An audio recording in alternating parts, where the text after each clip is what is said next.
c'est Émilie d'Astro Intuitive. On se retrouve pour la vidéo concernant la prochaine nouvelle lune qui sera également la première éclipse de l'année 2023. Chaque année, nous avons 4 éclipses à des périodes changeantes puisque les éclipses sont liées à la position des nœuds lunaires. Actuellement, eh bien, les éclipses prennent place, on va dire, dans la saison du printemps et de l'automne. Donc ici, voilà, nous sommes face à la première. Alors, on va commencer par le commencement. La nouvelle lune, elle aura lieu le 20 avril. Elle se passe à 6h12, heure française. Cette nouvelle lune, donc, elle nous intéresse pour plusieurs choses. Tout d'abord parce que c'est une éclipse de soleil totale, je vais y revenir. Ensuite parce que le soleil et la lune sont de nouveau en bélier, donc c'est la seconde nouvelle lune dans le signe du bélier que nous avons. Et enfin parce que cette nouvelle lune, donc le soleil et la lune, se trouvent en carré à Pluton. Il y a des points communs entre une éclipse et le carré des luminaires à Pluton. Peut-être le point commun, la thématique commune est la notion de transformation, de purification, de remontée de certaines choses qui étaient dans l'ombre et qui étaient un petit peu aussi sales, qui étaient impures ou qui n'étaient plus alignées, qui n'étaient plus cohérentes, on va dire, avec l'évolution, que ces choses soient révélées pour être ensuite transformées. Donc on peut dire que à première vue, ce cycle lunaire s'annonce quand même assez demandeur sur le plan du travail intérieur et sur ce qui va nous demander de mettre en mouvement pour aller vers une forme de transformation. En même temps, voilà, c'est toujours très intéressant. Alors, c'est vrai que les éclipses, telles que je les comprends, pour moi, c'est vraiment, donc elles interviennent aux nouvelles lunes, aux pleines lunes, et ces éclipses sont comme des moments où on peut faire des bonds, on peut passer un peu des caps chaque année. On peut un peu passer d'un état à un autre et il peut arriver par exemple que lors des éclipses, eh bien, il y ait des choses qui se terminent, qui s'arrêtent, des choses qu'on clôture et de même des choses qui démarrent, un nouvel état. Ça, c'est possible. Donc il faut garder en tête que forcément cette nouvelle lune a peut-être une importance un peu plus marquée que les nouvelles lunes habituelles. De même, on dit que les intentions qu'on pose dans ces périodes-là, peuvent avoir un impact pour les 6 mois à venir, c'est-à-dire jusqu'aux prochaines éclipses. Ici, on est face de nouveau à une nouvelle lune en bélier. Donc c'est presque... On a eu un premier départ et c'est presque un faux départ. Allez hop, du coup on se refait un deuxième départ avec une nouvelle deuxième lune en bélier. Donc ça nous demande encore, il est encore question ici peut-être de commencer quelque chose. Est-ce qu'il y a quelque chose de nouveau qui doit démarrer? Je vous invite, si vous connaissez votre thème astral, à regarder dans quelle maison astrologique va tomber cette nouvelle lune, c'est-à-dire où se trouve le 29e degré du bélier dans votre thème, dans quelle maison astrologique, parce que cette maison c'est un domaine de vie et que donc l'éclipse représente comme une espèce de super nouvelle lune qui va chercher à créer un démarrage, quelque chose qui se lance, et c'est renforcé par le fait que eh bien, la nouvelle lune est dans le signe du bélier. Ça nous dit encore une fois que quelque chose doit naître, quelque chose doit démarrer. C'est là où est le bélier dans votre thème, c'est aussi un endroit où on vous demande d'être naturel, d'être vous-même, de pas faire de chichi, de pas mettre de filtre, voilà, de pas forcément faire plein d'adaptations, mais d'être le plus simple et le plus naturel. Et donc, voilà, cette deuxième nouvelle lune en bélier peut quelque part être aussi une invitation à plus d'authenticité dans ce secteur-là. Voilà, alors maintenant, c'est vrai que nous avons, comme je vous le disais, ce carré en fait de la nouvelle lune à Pluton. Donc ici on a un carré, donc un aspect de tension entre Pluton et le soleil et entre Pluton et la lune. Alors c'est sûr que chaque fois que Pluton est impliqué comme ça de manière assez forte, il est toujours un petit peu question de choses qui étaient dans l'obscurité, qui n'étaient pas forcément visibles, qui vont être désormais portés à la conscience de tous. Ça, c'est particulièrement vrai pour les aspects Pluton-Soleil. Imaginez Pluton dans la mythologie, c'est le dieu des mondes souterrains, le dieu des enfers. Vous mettez le soleil à cet endroit-là, le soleil est un révélateur, c'est un éclaireur. Donc on est dans une période de l'année où peut-être, eh bien, il y a des choses dont on n'avait pas conscience, qui vont remonter à la conscience, des choses qu'on pensait qui étaient cachées ou que voilà, qu'on ne voyait pas, qui vont être désormais visibles. Donc ça peut être parfois un peu désobligeant, mais c'est toujours un moment particulièrement favorable pour apporter une forme de régénération ou une forme d'amener quelque chose vers un état plus sain, plus comment je dirais ça, plus net, on va dire ça comme ça.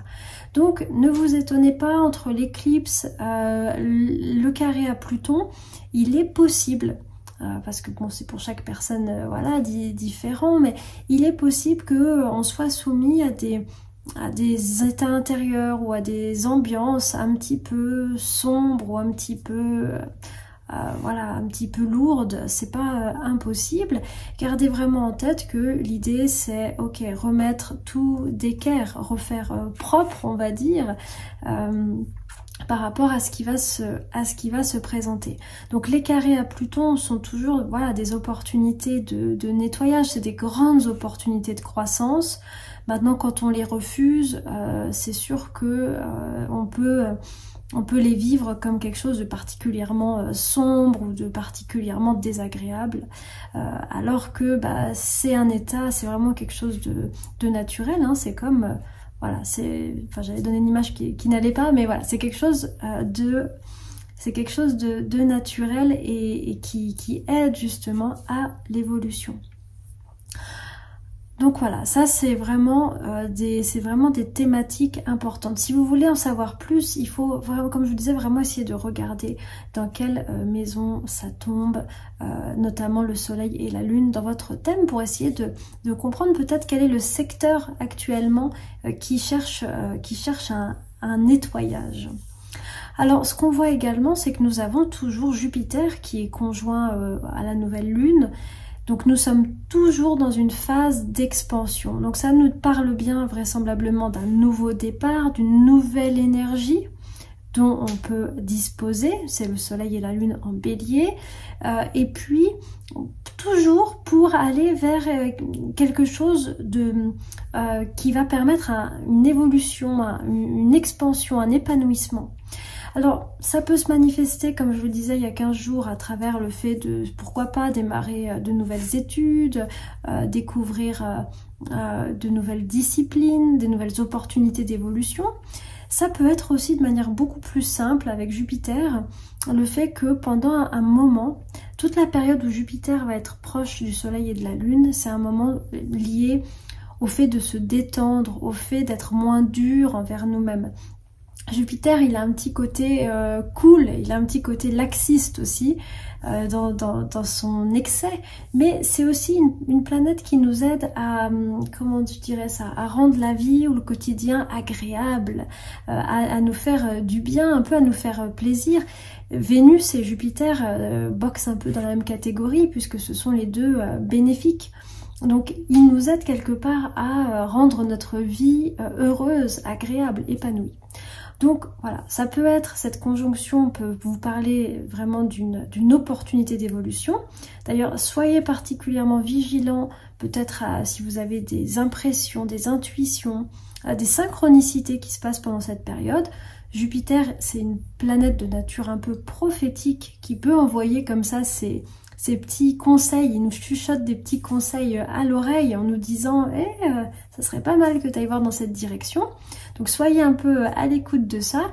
Et puis de manière générale, ça peut être un moment où on peut se poser la question, mais comment je peux rendre mon quotidien plus joyeux, plus heureux, plus agréable, plus confortable avec voilà ma structure de vie actuelle, avec mes ressources. Comment est-ce que je peux faire pour que ce soit plus plaisant, plus sympa. Voilà. Donc ça fait partie aussi des thématiques pour cette nouvelle lune. Alors, Ce qu'on constate également, on a quelques autres aspects à noter. Nous avons notamment Mercure qui va tourner rétrograde le lendemain de la nouvelle lune. Donc il va tourner rétrograde le 21 avril et il restera rétrograde jusqu'au 15 mai. Il va rétrograder dans le signe du Taureau, donc il va vraiment rester à cet endroit-là. Quand Mercure rétrograde, il nous demande une réévaluation de certaines questions. Il nous demande de repenser à certaines choses. Ici en Taureau, il nous demande de repenser peut-être à la manière dont on gère nos ressources. Ça, c'est une question Taureau. Dont on gère notre argent, par exemple. Dont on gère aussi les ressources de la Terre.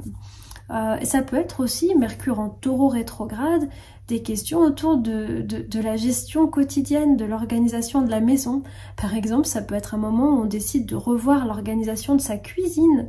Voilà, si vous voulez faire du tri, du rangement, revoir votre organisation liée à des questions Taureau, donc surtout des questions, je dirais, de cuisine par rapport à la maison. Eh bien ça peut être un bon moment. Donc évidemment ça c'est vraiment c'est des conseils un peu sur mesure, vous verrez bien comment ça vous parle.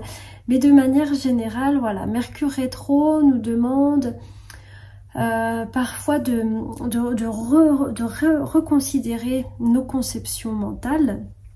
Et il faut savoir aussi que quand Mercure est rétrograde, parfois c'est difficile de se faire comprendre, c'est difficile de passer une information de manière fluide. On peut avoir l'impression que l'autre en face ne nous comprend pas. Donc ça peut être aussi une période où, alors on dit traditionnellement, il vaut mieux pas, vaut mieux pas discuter quand on a des aspects quand Mercure est rétrograde, mais c'est peut-être un petit peu fort, mais l'idée c'est vraiment d'essayer au maximum de bien se faire comprendre par nos interlocuteurs, d'être sûr que chacun a compris ce que l'autre voulait dire. On a pour cette nouvelle lune une conjonction Mercure-Uranus. Uranus, c'est l'octave supérieure de Mercure. C'est une planète qui parle d'insight, c'est-à-dire d'une idée et d'un coup qui arrive et puis on se dit waouh, ça c'est une bonne idée, ça c'est ingénieux. Donc ça peut aussi être une nouvelle lune qui nous apporte ces fameux insights, ces fameuses compréhension soudaine ou des solutions innovantes à quelque chose qui nous embête un peu, qui nous questionne. Donc ça, c'est vraiment intéressant.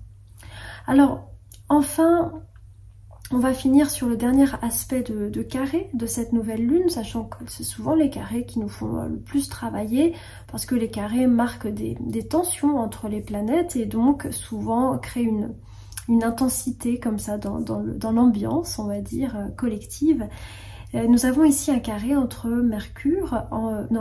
Vénus, excusez-moi, en Gémeaux et Saturne en Poisson. Donc au niveau des thématiques, les aspects Vénus-Saturne, eh bien c'est la thématique liée au fait de... Ça peut réactiver en fait ce type de carré. Tout le monde ne va pas le vivre de la même manière, mais des personnes qui ont déjà un peu des blessures, de rejet, d'abandon, ce genre de choses, quand de nouveau on a un carré Vénus-Saturne dans le ciel, ça peut réactiver ce type de problématique. En fait, Vénus, c'est donc la planète qui représente l'amour, mais au-delà de ça, qui représente le sens de sa valeur. C'est Vénus qui nous dit, est-ce que je suis une personne aimable? Est-ce que je suis une personne sympathique, attirante aussi? C'est toutes ces dimensions-là. Et avec Saturne, il y a comme quelque chose qui à première vue, semble dire, eh bien non, il y a quelque chose qui... tu n'es pas assez sympathique, tu n'es pas assez attirant, tu n'as pas assez de valeur, etc. Et voilà, ça va venir un petit peu jouer sur cette fragilité-là.